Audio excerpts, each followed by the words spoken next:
Hello বাঙালি ভাই, কিরম আছেন আপনারা সবাই? আপনি একজনই প্লট নিয়েছে দিনাজপুরের নাগারপালিকার ভিতরে, ঠিক আছে। এখানে স্কুল কলেজ সব কিছু রয়েছে, আর বাঙালি ভাই রয়েছে। প্লটটা আমি বলে দিচ্ছি, সাইজ প্লটটার বাকি কথা আমি বলবো এখনই।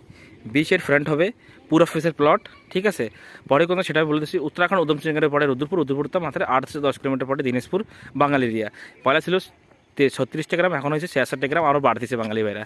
আর আশপাশে দেখেন বাড়ি, ঠিক আছে। এই হলো 20-20/40-এর প্লট আপনাকে দেখাই দিচ্ছি, যে ফাবার দেখাচ্ছি। 20-এর ফ্রন্ট, 40-এর ঘেরাই। আর একটা প্লট হচ্ছে আপনার এই জায়গা থাকে কারাগার, সেটা বলে দিচ্ছি।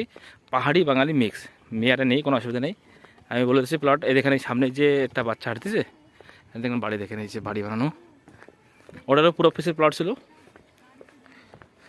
আর এই দেখেন এই যে এটা পশ্চিম ফেসের প্লট, 20/40-এর প্লট। এই দেখেন এই যে বাড়ি সব, হ্যাঁ। এই যে 20-এর ফ্রন্ট রয়েছে, আর 40 ঘেরাই। আর আশপাশে বাঙালি পাহাড়ি সব মিক্স রয়েছে, কোনো অসুবিধা নেই। রাস্তা পাই এইটা। আর এই হরিমন্দির আইছেন না, হরিমন্দিরের পিছনে এই প্লটটা। তো কিরকম লাগছে ভিডিওটা? যদি ভালো লাগে তো কল করবেন, সাবস্ক্রাইব করবেন। আর আমার ইউটিউব চ্যানেলের নাম হলো বাঙালি ভাই, ঠিক আছে। সাবস্ক্রাইব করবেন। মিলতেছে নেক্সট ভিডিও, তব তক জয় ভোলে শঙ্কর।